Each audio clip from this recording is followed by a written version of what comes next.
Hi, everyone. Welcome to Identity Crisis, a show from the Shalom Hartman Institute creating better conversations about the essential issues facing Jewish life. I'm Yehuda Kurtzer. We're recording on Friday, September 12th, 2025. I realized earlier this week, sitting in a session at the Hartman Institute board retreat and thinking about this podcast recording, I apologize to those who were speaking at the time that I was spacing out, that week we were hitting the 20th anniversary of Israel's disengagement from Gaza.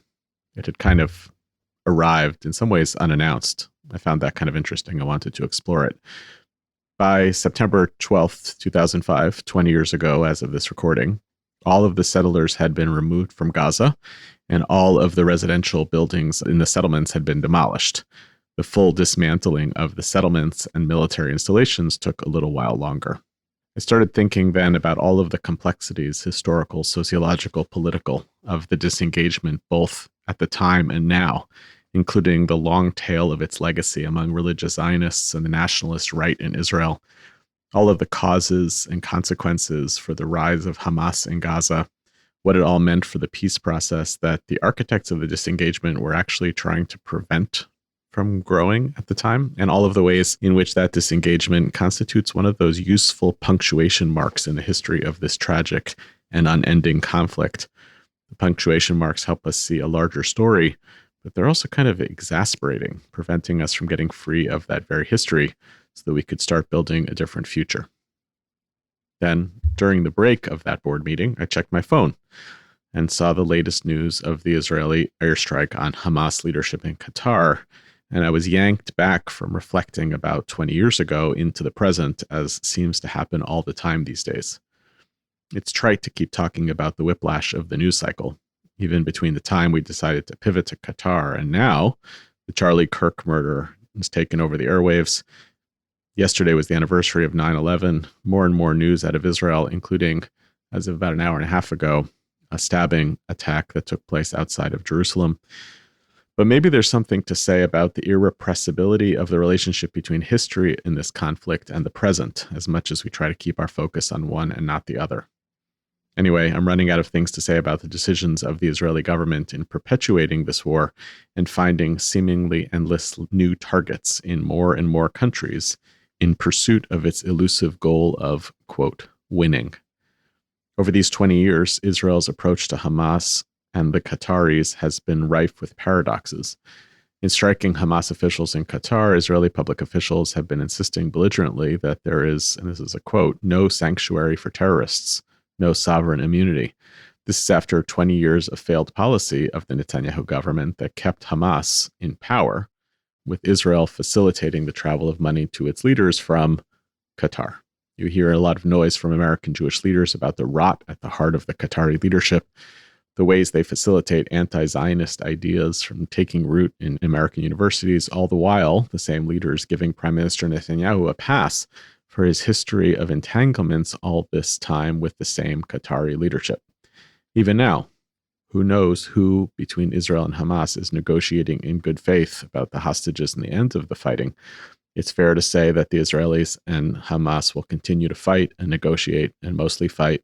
And the Qataris, it seems, will continue to be the third or fourth wheel in this impossible relationship. I need Michael Koplow to help me make sense of this.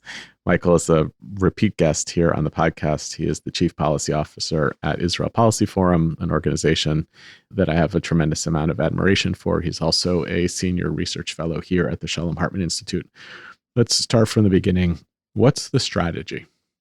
Before you come to the judgment about the decision to attack Hamas leadership, let's at least just get into the mind of what you think the Israeli government is doing in trying to kill not only Hamas's political leadership, but the negotiators themselves.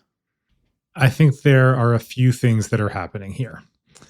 The first is that in the wake of October 7th, of course, Israeli officials reserve the right to kill Hamas leaders, whoever they are and wherever they are. And unlike their prosecution of the war in Gaza, in that, I think they have almost blanket support from Israelis. So leaving aside the wisdom or nature of this particular strike, you're not going to find Israelis who were shedding any tears over a strike like this. I think that's first and foremost. But it is also the case that it's clear to me, and I think to most Israelis, if polling is any indication, that this Israeli government also has no intention of ending the war in Gaza. And the strike in Qatar comes against the backdrop of what was a new U.S. effort with reportedly a new U.S. offer to end the war. And that offer was also reportedly a comprehensive deal as opposed to a partial deal. So if you are Prime Minister Netanyahu and other ministers in the government, and you, for political reasons, want to keep the war going, there are different ways of doing that. But one way of doing it is by killing the negotiators on the other side. And one of the things that I find so vexing here is that if that's what you're going to do, then own it. But there's this messaging coming from Israeli government officials in the aftermath saying, well, actually, this is going to make negotiations easier because it's going to put pressure on Hamas to agree, which is the same thing that they said after killing Ismail Haniyeh, something, by the way, that, again, I think was completely justified, but it came with this rationale. Similarly, they've said it when they've killed Gaza-based Hamas leadership, that this is going to get the organization to back down. Now, there are lots of reasons to kill these guys, but it hasn't made them back down, and I'm not sure that this will either. And then you also hear what is, to my mind, an even stranger argument, which is not that killing any of them in general will get Hamas to back down from demands, but that the political leadership in Doha were actually the hardliners, and that now the military-based leadership in the form of Izzadin al-Haddad in Gaza, he's really a moderate. So now that you've gotten rid of the political guys in Doha, the military guys in Gaza who were being held back by the political leadership, they're going to agree to end the war. And that I find to be even more implausible. So, right, because wasn't it the opposite message for the last 2 years? It was the opposite message for the last 2 years, although let's keep in mind that we also for a year and a half had the Israeli government say only a partial deal, not a comprehensive deal. And then a few weeks ago, they started saying only a comprehensive deal, not a partial deal. So, we've seen the Israeli government flip on things when they need to. And I think we're seeing that here in a way that, like I said, I find completely implausible. How do you see the place of the administration right now here? Because the administration's message appears to be twofold. One is it doesn't really want this war to continue. President Trump has made that clear on many occasions. It's very clear that he wants to be able to take credit for the negotiation that would end this conflict between Israel and Hamas. And second, going back to the first Trump administration, the priority of the administration in the region has been advancing the Abraham Accords. And this is like the last piece of that, especially given the fact that the other Arab states have been kind of doing all of the right things over the last couple of months in trying to marginalize Hamas, support an end to the conflict that involves the elimination of Hamas from leadership and so forth. And there have been, as far as I could tell, conflicting news reports about whether Trump actually endorsed this strike on the Hamas leadership or possibly warned them that it was happening, which is why they may not have killed who they intended to kill. Am I wrong for feeling unbelievably confused by this? Like what appears to be like a kind of global shell game as it relates to this conflict? No, you aren't wrong. And I have to say that this question about whether the United States knew or didn't know is far and away my favorite discussion topic over the last couple of days, where I've had so many conversations about it and frankly have been flipping back and forth in my own mind as to what I think. So we've all seen the messaging, right? The messaging from the administration is that they did not know. And there's this reporting that they found out once the planes were in the air and they called the Qataris, and that may be why the targets seem to have emerged, if not entirely unscathed, at least emerged with their lives. And then you have Israeli officials, maybe not publicly, but I've had conversations, who early on insisted that the U.S. knew about it. No matter which one it is, I find either story extraordinary. So on the one hand, let's assume that the U.S. did know about it and knew about it ahead of time, not just when planes were in the air. That means that the U.S. would have given a green light to an Israeli strike on a officially designated major non-NATO U.S. ally, while the Qataris were hosting Hamas leadership at the request of the Trump administration, who people might recall asked the Qataris when President Trump returned to office to keep Hamas there explicitly for this purpose. That would be quite an extraordinary thing to do. And, if that was the case, then all of the public machinations since, with the effective U.S. condemnation, the fact that President Trump and Secretary of State Rubio are meeting with the Qatari Prime Minister in Washington today, that would be pretty remarkable. The flip side, and I'm actually at this point, I think on the flip side in terms of what I think happened, is that the Israeli government didn't notify the administration until it was too late. And that says an enormous amount about where Prime Minister Netanyahu's head is at, because this was a huge risk. This is not the same thing as hitting Iran. This is not the same thing even as striking in Syria, which President Trump isn't happy about either. So to do this and basically take the gamble that the U.S. will be okay with it, that U.S. air defenses in Qatar, where CENTCOM is based, won't be activated, it's a huge risk. And no matter which version of these events is the correct one, it's extraordinary either way. So what do you attribute the fact that Trump has not acted towards Netanyahu the way that he conventionally acts towards anybody who does something that at the moment Trump decides he no longer agrees with, which is to turn against him? Is it that within the Republican Party and within the administration, there is such a default reflexive support for Israel that it can't be overcome? That feels wrong to me, given the isolationist branch that's growing within the Republican Party. What do you make of it?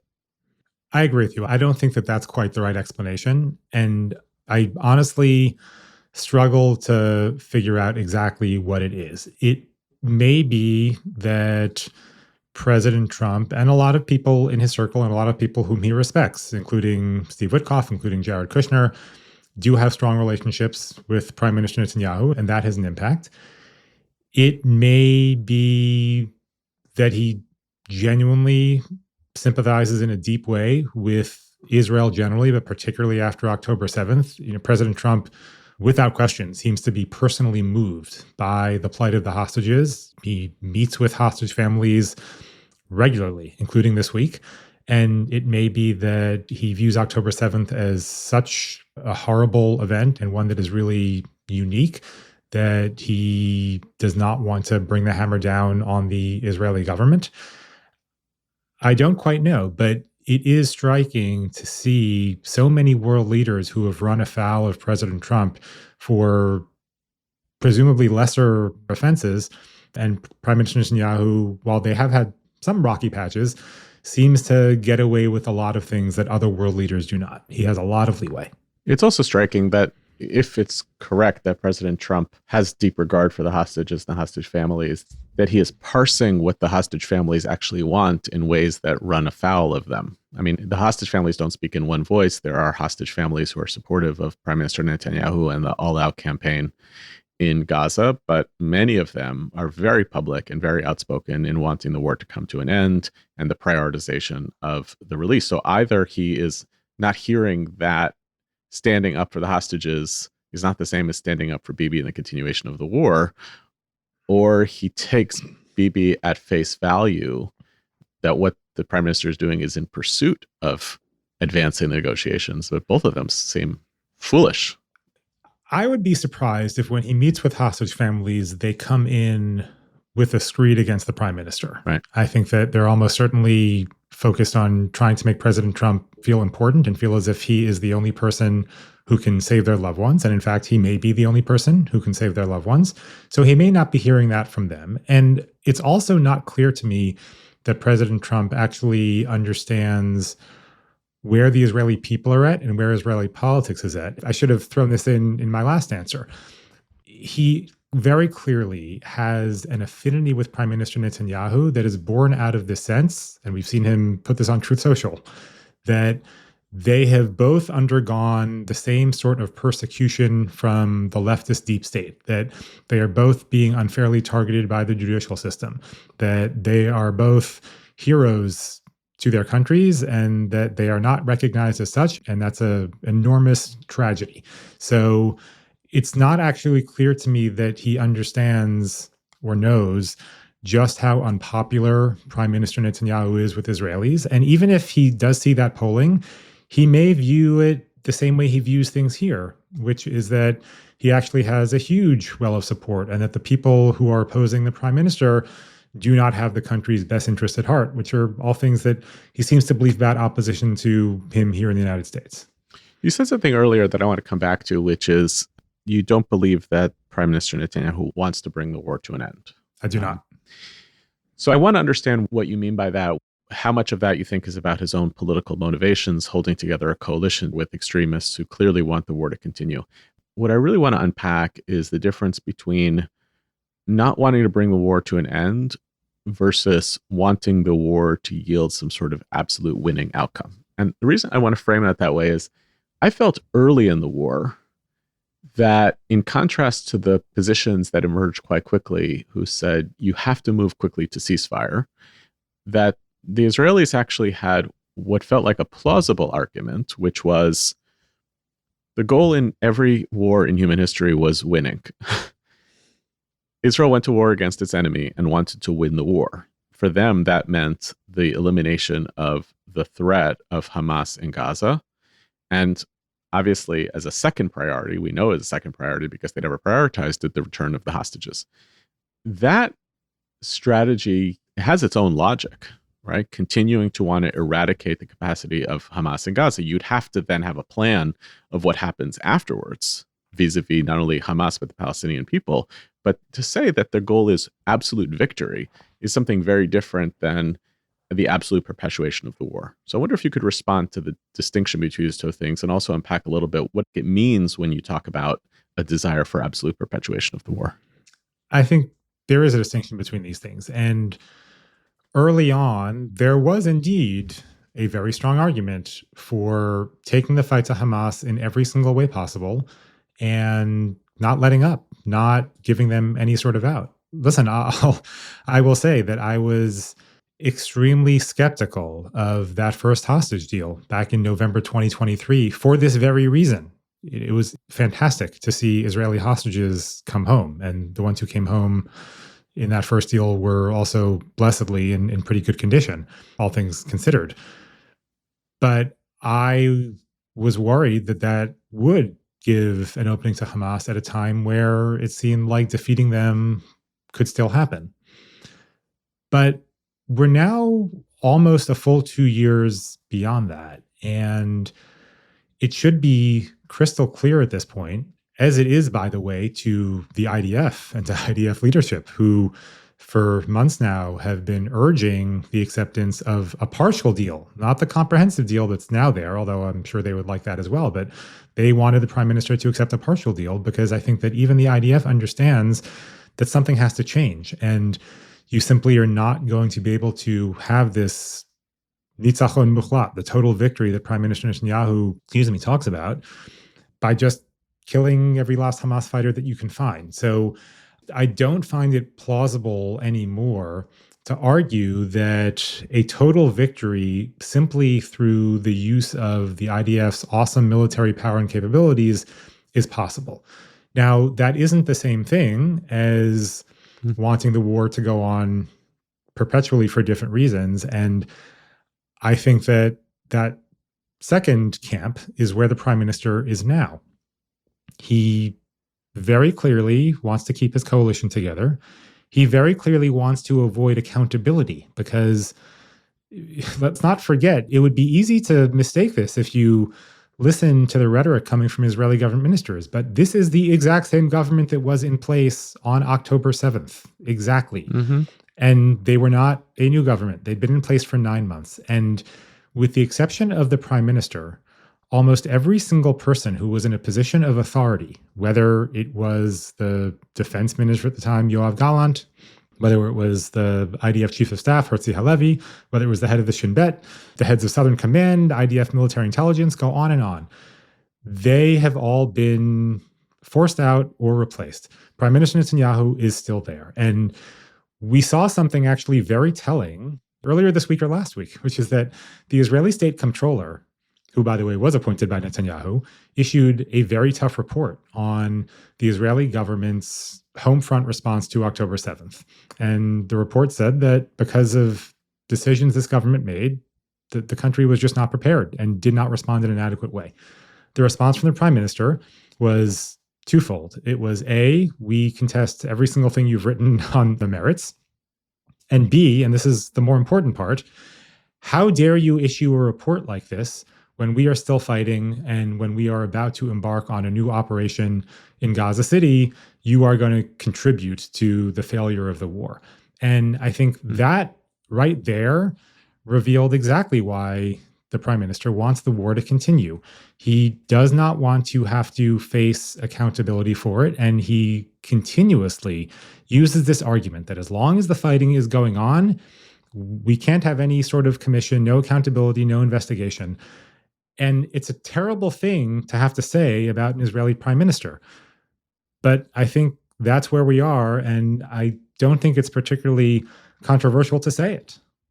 Here's a more terrible thing to say. I'll frame it as a thought experiment so that I can walk it back if anybody is really, really mad. There's a longer 20-year arc around the relationship between Prime Minister Netanyahu and Hamas, which, using a word that we oftentimes talk about in different contexts, almost seems like they are inextricably linked. Prime Minister Netanyahu rose to power in 1994, 1995 as the violent opponent to the peace process, most trenchant critic of Prime Minister Rabin before he was assassinated, and then ultimately rose to power immediately in the aftermath. Peres was in power for a little while, and then Netanyahu took over. And the kind of driver of Israelis against the peace process was the rise of terror that came from Hamas, Islamic Jihad, and other sources. In other words, opposition to the peace process was facilitated both by the Israeli right, which Netanyahu became the head of, as well as by Hamas and Palestinian terror. They set themselves up as both ends that squeeze the moderate center from having any plausibility structure to govern effectively between Israelis and Palestinians. Then you watch a 20-year period of time where it becomes vital to Prime Minister Netanyahu's strategy to stall the peace process, to keep Hamas in power in Gaza and keep the Palestinian Authority, Fatah, in power in the West Bank. It almost feels as though, here's my thought experiment, it is necessary for Prime Minister Netanyahu to govern the state of Israel the way he wants to govern it, to actually ensure there is a perpetual war against Hamas, because to defeat Hamas would put him in a position of have to empower effectively Palestinian moderates and have to confront the inevitability of negotiating a different outcome from the present. Is that a crazy theory? I think there are a few data points that support it. So there is the now infamous comment that the prime minister made to a Likud party meeting a few years ago, before October 7th, where he said that it is important Israeli policy to keep the Palestinian Authority in place in a weakened state in the West Bank and Hamas in place in a weakened state in Gaza. Because as long as you have Gaza and the West Bank being governed by separate entities, then there's no pressure on Israel to negotiate with the Palestinians over a peace process. Mm-hmm. And that is very clearly a policy he pursued. We're speaking in the wake of big events in Qatar this week. The prime minister's policy was to have the Qataris give Hamas $30 million a month for years. That was facilitated by Israel in all sorts of ways, which kept them where they were. And I think that fed into this strategy of making sure that they would stay in place in what he thought was a relatively weakened state, because I certainly don't think he wanted to empower them to a large degree, but he clearly understood the benefits of having them there. And post October 7th, what we're seeing is an interesting corollary or an interesting flip to this policy, which is that you're never going to catch Prime Minister Netanyahu now saying anything along the lines of Hamas having to be in place. I take him at his word. I don't think he actually does want to keep Hamas in place at the moment. But what he's come up with as a formula, and this is now one of Israel's 5 official conditions for ending the war, is this idea that Hamas and the Palestinian Authority are the same. They're no different. And he says that because he can no longer say, well, we should have one here and one there. But because he can no longer say that we should have Hamas in Gaza, He therefore then has to say, we also can't have the PA anywhere else either, because then it's on someone else to come up with a different entity that doesn't exist. Palestinian politics is a two-party system. If you don't want to deal with Hamas, you got to deal with the other guys. And so this is what he's come up with. And I think it does feed into this idea that if he were to ultimately defeat Hamas, something that I would love to see happen, he would be left with this political bind. And so now he has decided that the Palestinian Authority, which without question is deeply problematic in all sorts of ways, is now as trafe as Hamas. It allows him to preserve this overall theory of the case. And at some point, this shell game will have to end. It isn't possible for Israel to continue along this vein. And I worry that this new socialization of this idea, Hamas, terrible. They cannot be left in place. And the PA is just as bad, no difference at all. It's going to lead Israel into a hole that is impossible to climb out of.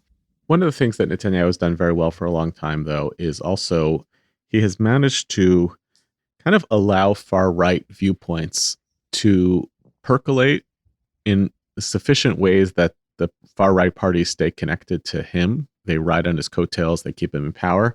And at the same time, oftentimes, their most radical or most audacious ideas never actually come to pass. This happened over decades, and you would see it. It would be reported in English news media. Knesset advances a bill to, I don't know, actually there's no theatrical version of what I could suggest that's worse than what they actually were proposing. But then it would go through a process of the legislative sequencing. In the Knesset, you go through a first reading, a second reading, a third reading. Netanyahu would figure out a way to get it buried, change the channel, promise something else in return. So you now have a whole set of unbelievably dangerous ideas being advanced about the forced exile of Palestinians from Gaza, the Gaza Riviera, so forth. It would also seem to be, though, that the argument for a perpetual war against Hamas and Gaza, paradoxically, prevents those things from happening.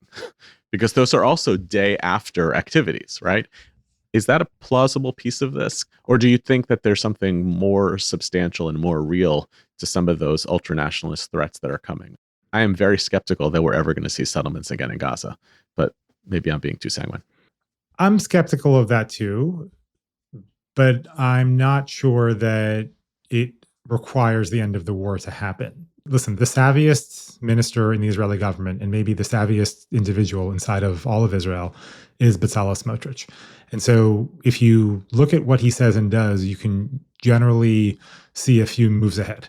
And the thing that he has been doing now for a while, which is very smart, I think it's terrible, but it's very smart, is to say, the IDF should be providing humanitarian assistance in Gaza. We should be doing it ourselves. And the reason he says that is because he understands that that is the first step, even while the war is going on, to then saying, well, we now have to establish a military administration in Gaza. And then the next step is, well, these are the areas of Gaza under our control, time to bring back Gush Katif. Mm-hmm. So I don't rule it out, even as the war goes on. But Prime Minister Netanyahu, you are correct, has often promised things and he lets them get up to a point and then he kills them. And in the past, his partner for doing that was the United States. He used democratic presidents extremely effectively in that regard to say to the Israeli right, I would love to do this thing that you're asking me to do. I'm completely with you, but hey, Bill Clinton, Barack Obama, Joe Biden won't let me. And he doesn't have that now. And so it's possible that this is one of the things that he's using in Gaza to not have to do the things that Bezalel Smotrich and Itamar Ben-Gvir are demanding.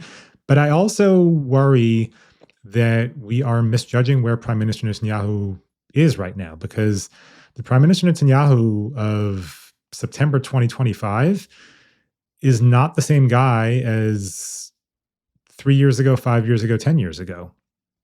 And the fact that he has been indicted, that he has been on trial, that he is going to be seen as ultimately responsible in many ways for October 7th and the response, it seems to have shifted something in him over the course of years. And he does things now that seem far more reckless to me, including the strike in Qatar, which again, nobody should shed a tear for any Hamas, anyone who was killed, but it's a reckless move that you wouldn't have seen from him before.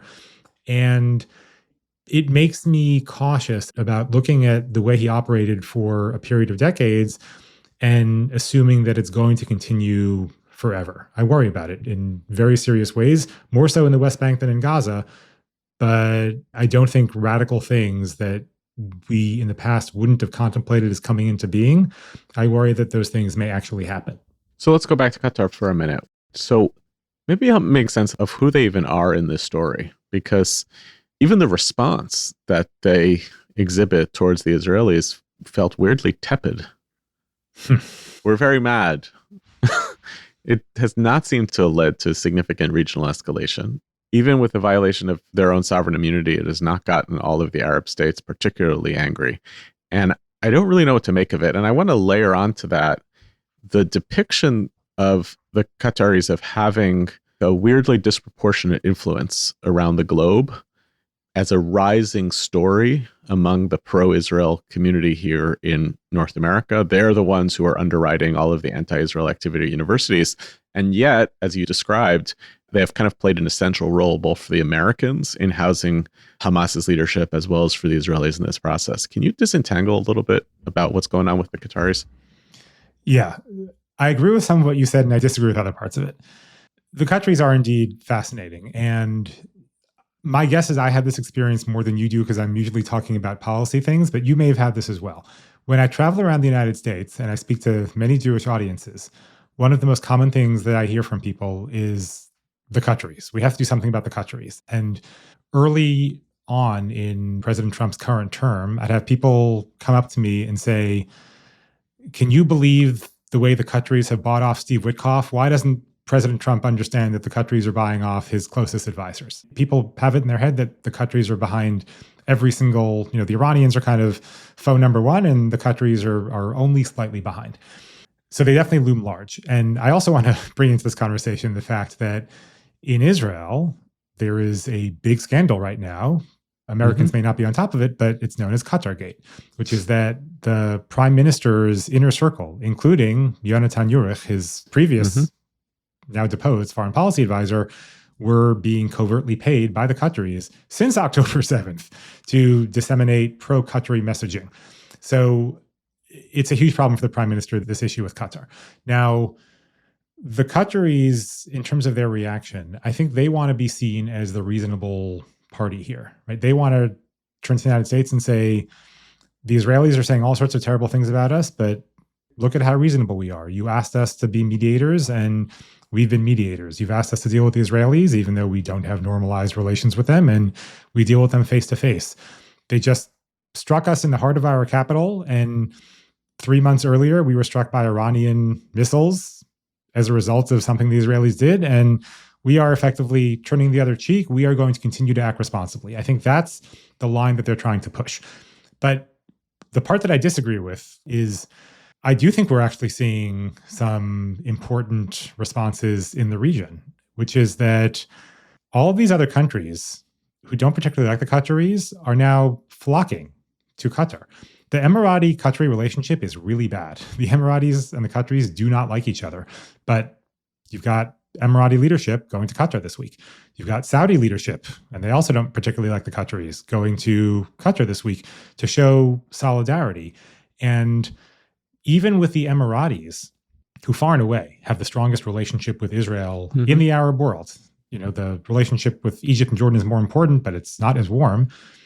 This week, the Emiratis banned all Israeli defense firms from the Dubai Air Show, which is a very big and important air show that takes place every single year. It's like the Catalina wine mixer. Exactly. I love the Step Brothers reference. Today, they summoned the Israeli ambassador, or I should say they summoned the Chargé d'Affaires, because the Israeli ambassador has actually been kicked out of Abu Dhabi. They summoned the Israeli Chargé for a formal reprimand over what happened in Doha.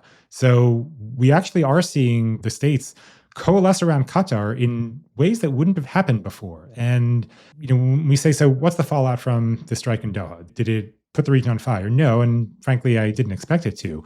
But when we think about the ways in which these states were very legitimately and genuinely bringing Israel into the fold. And they're now coalescing around Qatar, which for the Israelis, and I think for many American Jews, is a foe of Israel, even if they're dealing with them.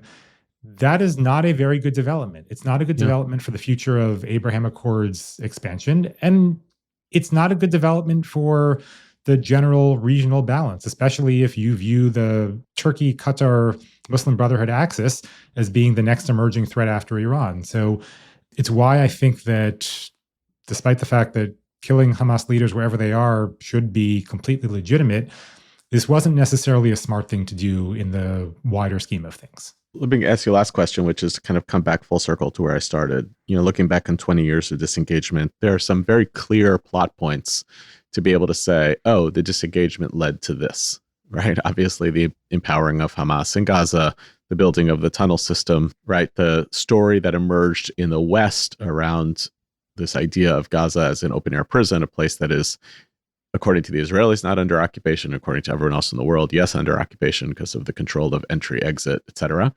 Netanyahu, etc.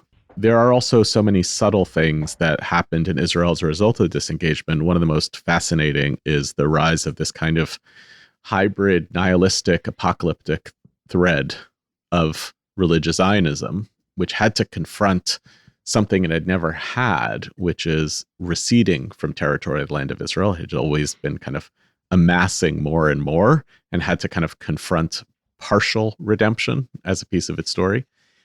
And at the same time, it's just a totally different story now. There feel like some things change and some things stay the same. When you look back at the story of the disengagement, what stands out to you as the pieces that we have to keep thinking about in terms of that story, and what parts of it do we just chalk up to just another place in the timeline of this impossible history of Israelis and Palestinians and kind of try to forget about the past and talk about the present? I think particularly after October 7th, people want to view the disengagement as a very black and white linear issue. Israel pulled out, and that led directly to October 7th. I think it's a lot more complicated than that. And I'll say something that I'm sure I will hear about from lots of people as soon as this podcast gets released. If I were the Israeli prime minister, if I were Ariel Sharon back in 2005, even knowing then what I know now, I would do it again. Now, I would do it very differently. And that's why I think this is not a black and white story. I don't think that it inevitably led to October 7th. The fact that it was done unilaterally in a way that there was no coordination, in a way that was guaranteed to empower Hamas instead of the PA. The fact that when Hamas then took over Gaza 2 years later, there wasn't really an Israeli response to get them out. And then, in fact, as we discussed, there were years of Israeli policies designed to keep them there. These are all lessons that should be learned. I don't think that the lesson of the disengagement, the one that I think almost all Israeli Jews now take, is that giving up territory can never happen. I think that giving up territory in the manner in which it was given up should never happen again. But that's a very different thing than saying Israel can never withdraw from anywhere. The lesson of all of this is that we have to be in place, the IDF and maybe Israeli settlements, wherever that is. And we're now seeing this extension of Israeli policy in all sorts of other fronts that stems, I think, from this lesson they've taken from 2005, which is why we now see Israel on the ground in Lebanon and in Syria and making noise about what they may or may not do in the Sinai. This new Israeli policy is we have to be on the ground beyond our borders, and it stems directly from this vision of what the 2005 disengagement led to. And I think that it really needs to be rethought. It's even harder to do now than it was before October 7th, but I do think it's necessary because there are important lessons to be learned from that episode. Some are lessons that the Israeli right is correct on, and some of them are lessons that the Israeli right is not correct on. But if we take this black and white view of 2005 as this absolute mistake, then I think we're going to be missing some important things that I would hope would guide Israeli policy in the future.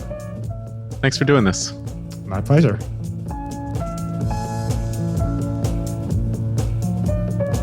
Here are some other things that are happening at the Shalom Hartman Institute this week. Texting IRL, Ideas for Real Life, is back, and it's dropping every other week.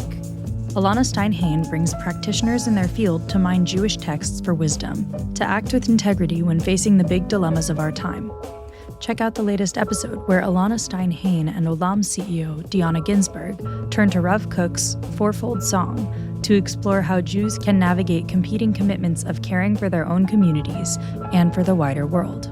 You can listen to Texting IRL everywhere you get your podcasts.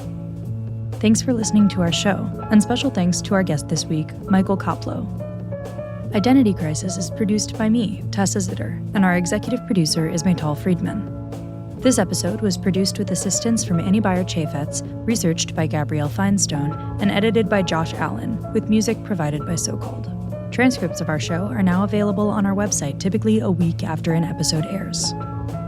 We're always looking for ideas for what we should cover in future episodes, so if you have a topic you'd like to hear about, or if you have comments about this episode, please write to us at identitycrisis@shalomhartman.org. For more ideas from the Shalom Hartman Institute about what's unfolding right now, sign up for our newsletter in the show notes and subscribe to this podcast everywhere podcasts are available. See you next time, and thanks for listening.